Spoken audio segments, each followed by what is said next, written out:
ঈদ মুবারক। আজ ঈদের দিন। চারিদিকে আনন্দের জোয়ার, নতুন পোশাক, সেমাই পায়েস, কোলাকুলি আর হাসিমাখা মুখ। কিন্তু একটু থামুন, একটু ভাবুন। আজ থেকে ১৪০০ বছর আগে মদিনার মাটিতে আমাদের প্রিয় নবী হযরত মুহাম্মদ সাল্লাল্লাহু আলাইহি ওয়াসাল্লামও ঠিক এই দিনটি উদযাপন করতেন। তিনিও আনন্দ করতেন, হাসতেন, পরিবারের সাথে সময় কাটাতেন। কিন্তু তার ঈদ আর আমাদের ঈদের মধ্যে আজ আকাশ পাতাল পার্থক্য হয়ে গেছে। আজকের এই ভিডিওতে আমরা জানব নবীজি ঈদের দিন কিভাবে কাটাতেন, কি করতেন, কি খেতেন, কিভাবে আনন্দ করতেন এবং সেই আদর্শ অনুসরণ করে আমরা আজকের দুনিয়ায় কিভাবে একটি পরিপূর্ণ ও সুন্দর ঈদ উদযাপন করতে পারি। তাই মনোযোগ দিয়ে সম্পূর্ণ ভিডিওটা দেখুন। প্রথমেই জানা দরকার ঈদ আসলে কোথা থেকে এলো। নবীজি যখন মদিনায় হিজরত করলেন তখন দেখলেন মদিনার মানুষেরা বছরে দুটো উৎসব পালন করে। নবীজি জিজ্ঞেস করলেন, এই দুটো দিন কি? সাহাবীরা বললেন, জাহিলিয়াতের আমল থেকে এই দুটো দিন উৎসব হিসেবে পালিত হয়ে আসছে।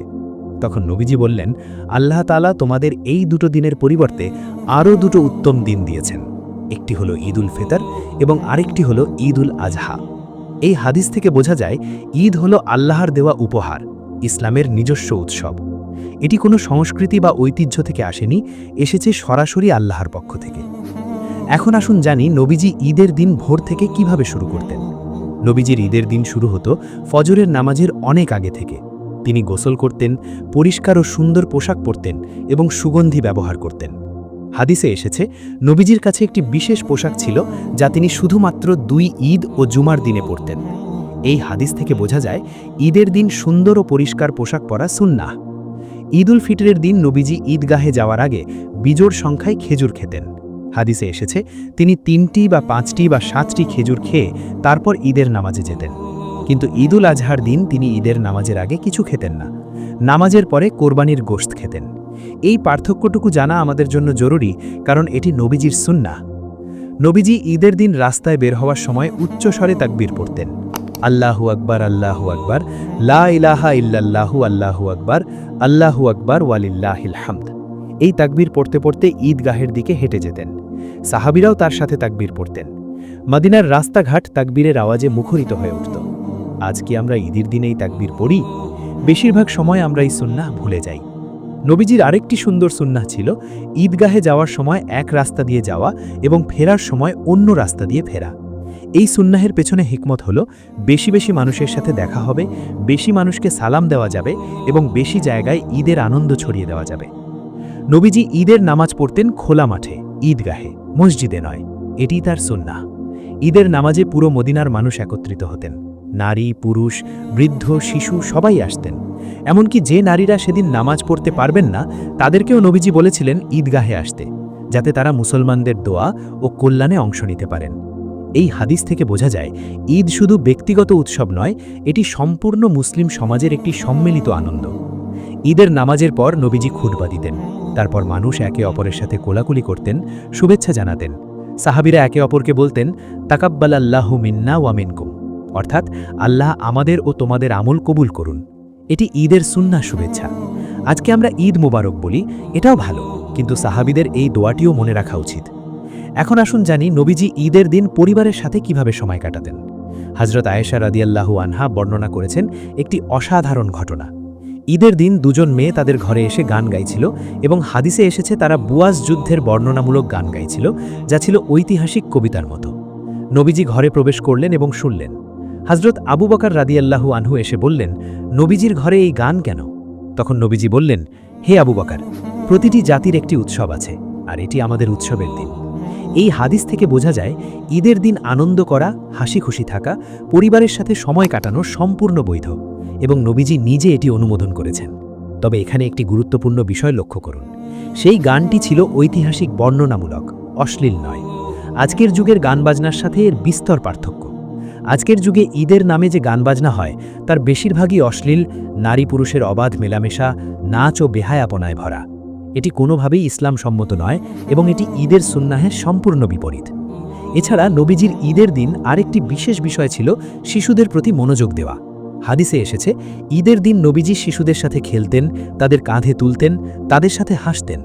হযরত আনাস রাদিয়াল্লাহু আনহু বর্ণনা করেছেন, একবার ঈদের দিন একটি শিশু কাঁদছিল কারণ তার নতুন পোশাক ছিল না। নবীজি সেই শিশুকে দেখে বললেন, আজ থেকে আমি তোমার বাবা, আয়েশা তোমার মা এবং ফাতেমা তোমার বোন। এই ঘটনা থেকে বোঝা যায় নবীজির ঈদ শুধু নিজের পরিবারের মধ্যে সীমাবদ্ধ ছিল না, তিনি সমাজের সবচেয়ে দুর্বল ও অসহায় মানুষটির কথাও মনে রাখতেন। এখন আসুন কথা বলি আজকের ঈদ উদযাপনের বাস্তব চিত্র নিয়ে।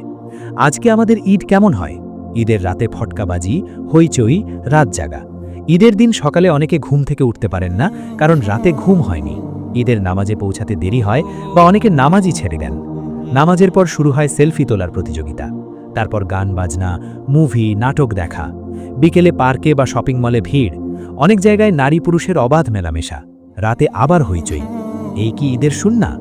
এই কি নবীজির দেখানো পথ? ঈদের দিন আরেকটি গুরুত্বপূর্ণ বিষয় যা আজকাল প্রায় ভুলে যাওয়া হয়, সেটা হলো কবর জিয়ারাত। নবীজি ঈদের দিন মাঝে মাঝে কবর জিয়ারাত করতেন। হযরত আয়েশা রাদিয়াল্লাহু আনহা বর্ণনা করেছেন, এক রাতে নবীজি উঠে জান্নাতুল বাকি কবরস্থানে গিয়ে দোয়া করলেন। কবর জিয়ারাত আমাদের মনে করিয়ে দেয় যে এই দুনিয়া চিরস্থায়ী নয়।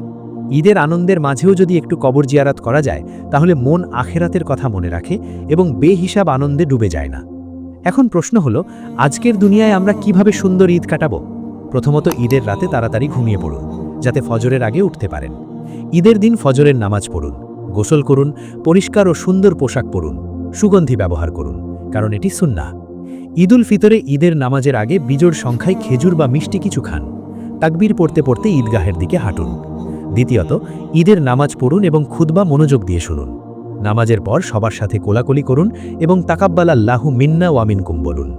পরিচিত অপরিচিত সবাইকে সালাম দিন। তৃতীয়ত, পরিবারের সাথে সময় কাটান। মা বাবার পায়ে হাত দিয়ে সালাম করুন, তাদের দোয়া নিন। ছোটদের সাথে খেলুন, তাদের আনন্দ দিন। আত্মীয় স্বজনের বাড়িতে যান, প্রতিবেশীদের সাথে দেখা করুন। চতুর্থত, এই দিনে গরিব প্রতিবেশী ও আত্মীয়দের কথা মনে রাখুন। যে শিশুটির নতুন পোশাক নেই, যে পরিবারটি ঈদের খাবার কিনতে পারেনি, তাদের কথা মনে করুন। নবীজি এই দিনে গরিবদের প্রতি বিশেষ মনোযোগ দিতেন। এই কারণেই ঈদের আগে ফিতরা দেওয়া ওয়াজিব করা হয়েছে, যাতে প্রতিটি মুসলমান ঈদের আনন্দে অংশ নিতে পারে। পঞ্চমত, গান বাজনা, অশ্লীল বিনোদন ও হারাম কাজ থেকে বিরত থাকুন। ঈদের দিনও নামাজের সময় হলে নামাজ পড়ুন। অনেকে মনে করেন ঈদের দিন বুঝি নামাজ না পড়লেও চলে। এটি সম্পূর্ণ ভুল ধারণা। 5 ওয়াক্ত নামাজ প্রতিদিনের ফরজ, ঈদের দিনেও সেটি মাফ হয় না। ষষ্ঠত, মোবাইল ও সোশ্যাল মিডিয়ায় অতিরিক্ত সময় না কাটিয়ে পরিবারের সাথে সরাসরি সময় কাটান। আজকাল ঈদের দিন পরিবার একসাথে বসে থাকলেও সবাই যার যার মোবাইলে ব্যস্ত। এটি ঈদের আসল আনন্দকে নষ্ট করে দেয়। একটু ভাবুন, নবীজির ঈদের দিনটি কেমন ছিল? সেখানে ছিল ফজরের নামাজ, তাকবীর, ঈদগাহে জমায়েত, খুতবা, কোলাকুলি, পরিবারের সাথে সময়, গরিবদের প্রতি সহমর্মিতা এবং আল্লাহর শুকরিয়া। এই ছিল নবীজির ঈদ, সরল, পবিত্র, আনন্দময় এবং আল্লাহ কেন্দ্রিক। আর আজকের ঈদ অনেক ক্ষেত্রে শুধু পোশাক, খাবার, সেলফি আর বিনোদন। আল্লাহকে মনে রাখার সময় নেই, নামাজের সময় নেই, পরিবারকে দেওয়ার সময় নেই। রমজান মাস আমাদের 1 মাস প্রশিক্ষণ দিয়েছে। এই প্রশিক্ষণের ফল হওয়া উচিত ছিল এমন একটি ঈদ যেখানে আমরা আল্লাহর শুকরিয়া আদায় করব, পরিবারের সাথে ভালোবাসা ভাগ করব এবং গরিব ও অসহায়দের আনন্দে শামিল করব। আল্লাহ তাআলা ঈদকে শুধু খাওয়া দাওয়া ও পোশাকের উৎসব বানাননি, তিনি ঈদকে বানিয়েছেন মুসলিম উম্মার ঐক্য, ভালোবাসা ও কৃতজ্ঞতার একটি মহান উৎসব। আল্লাহ তাআলা আমাদের সবাইকে নবীজির সুন্নাহ অনুযায়ী ঈদ উদযাপন করার তৌফিক দান করুন। আমাদের ঈদকে কবুল করুন, আমাদের রমজানের আমলগুলো কবুল করুন এবং আমাদের সারা বছর সঠিক পথে রাখুন। আমিন। ঈদ মোবারক। তাকাব্বালাল্লাহু মিন্না ওয়া মিনকুম। এই ভিডিওটি যদি আপনার ভালো লেগে থাকে এবং মনে হয় এই কথাগুলো আমাদের সবার জানা দরকার, তাহলে এখনই ভিডিওটিতে একটি লাইক দিন। কমেন্ট করে আমাদের জানান নবীজির কোন সুন্নাহটি আপনি এই ঈদে পালন করতে চান। ভিডিওটি পরিবার ও বন্ধুদের সাথে শেয়ার করুন, যাতে তারাও সুন্নাহ মোতাবেক ঈদ উদযাপন করতে পারেন। আর এমন ইসলামিক ভিডিও আরও দেখতে চাইলে এখনই চ্যানেলটি সাবস্ক্রাইব করে রাখুন। আল্লাহ হাফেজ।